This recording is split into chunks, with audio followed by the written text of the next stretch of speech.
get you some. Oh yeah. Mate, it's lucky she can cook. Wow! G'day lovelies, welcome back.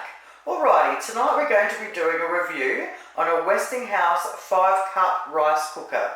I bought it from Harvey Norman online for $44.95 and delivery cost me $7.95. So there was a few reasons why I decided to get a more expensive rice cooker this time. First of all, I absolutely love Westinghouse products.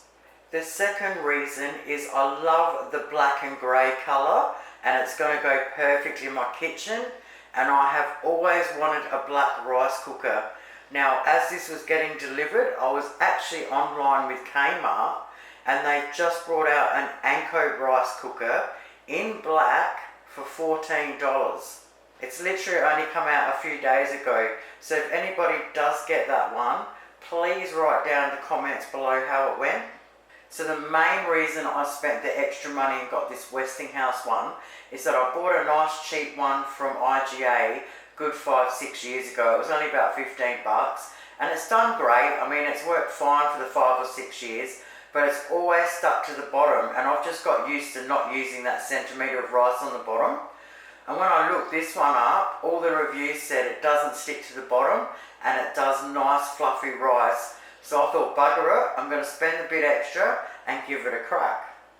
So when they say 5-cup rice cooker, they're saying that you can put 5 cups of uncooked rice in there.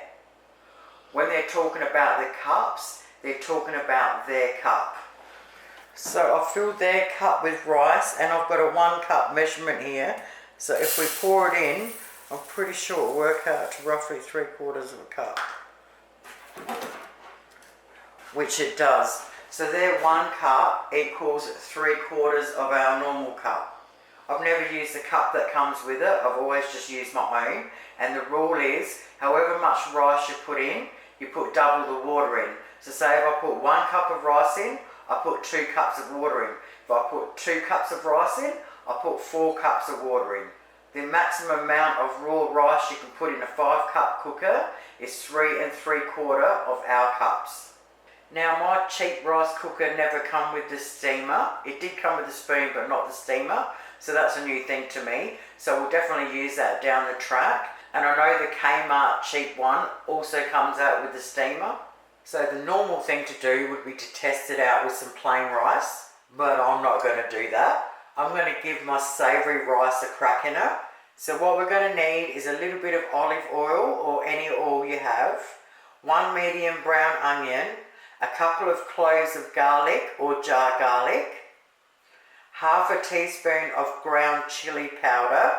Now everybody knows I'm a little bit la-la with the hot stuff, so I'll probably just put a pinch of chilli powder, half a small red capsicum, and we want it chopped up really small. Now I couldn't afford to get them, they were just so expensive, but I found this Edgel's tin of diced capsicum.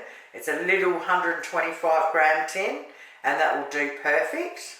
I'm using basmati rice today, but you can use any rice that you have. 400 gram can of crushed tomatoes. The closest I could get was a 420 gram can, so I'm just going to bang the lot in and see how we go. Half a cup of grated carrot, half a cup of frozen peas, half a cup of frozen corn, and 2 cups of chicken stock. So the first thing we want to do is get out our frozen peas and corn to thaw out, then grate the carrot ready to go. Next, we want to chop up our 1 medium onion nice and small. Once we've done that, we now want to get our little frying pan and we just want to put a little bit of oil in there. Throw our onion in, up to half a teaspoon of the chilli powder. Now you want to crush your 2 cloves of garlic in there, or your 2 heaped teaspoons of jar garlic. Now we're going to turn it on between medium and high, and we want to constantly flick it around for a couple of minutes until the onion goes see-through and it starts to go soft. Alrighty, our onion mix is soft and see-through and ready to go. So first up, the peas and corn, grated carrot, capsicum, now our onion. Now we want to add 1.5 cups of rice. With our new plastic spoon, we're just going to mix all that through. Now we're going to add our can of crushed tomatoes. And then we're going to mix that through. Now we're going to add 2 cups of chicken stock. And you guessed it, we're going to mix it through. Alrighty, well that smells awesome. I can't believe it all fit in there. And it looks like we're going to have enough room for the rice to swell. Now we pop the lid on. Alright, turn it on at the wall. Now we're going to flick it on. Now, standard rice cookers usually take around 20 minutes to cook. So what I've got is a timer and I've set it for 5 minutes. When the timer goes off, I'm going to stir it and I'm going to reset the timer. So I'm going to stir it every 5 minutes until it's cooked. So I've just stirred it for the 3rd time. It's still cooking. The house smells absolutely amazing. So far, so good. Not steam up the camera. I stirred it for the 4th time and then it clicked off about a minute after. Okay, not stuck to the bottom, but it's still on warm. I'm just going to check the rice. Now it's almost cooked, it's just not quite cooked. But I would say because I've got everything in there. So what I'm going to do is leave it on warm. I'll just show you down there. Alright, it's on warm. I'm going to leave it on there. I'm going to set the timer for 5 minutes. And I'm going to see if that finishes it off. Even with my other rice cooker, I would still stir it every 5 minutes and it would still stick to the bottom. This absolutely has not stuck to the bottom. I didn't think it was true. Alright, I'll try a little bit. Mate, that is cooked to perfection. I can't believe it. I'm so wrapped. Alright, I've turned it off at the wall. So I'll write the recipe down below. And the fact that you cook it and then you leave it on warm for 5 minutes, that definitely cooked that last little bit and it's just made it, oh my god, I can't wait to eat it. So, what do I think of the Westinghouse rice cooker? Mate, I absolutely love it. It was absolutely worth the bit of extra dosh. There was simply no crusty layer at the bottom at all like I'm used to.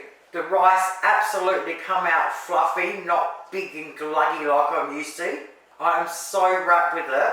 The next couple of weeks I've got some really cool things coming up. But next week is going to be one of my favourites. We're going to be doing something very, very iconic to South Australia. Have yourselves a great weekend and I'll see you all on Monday. Toodles.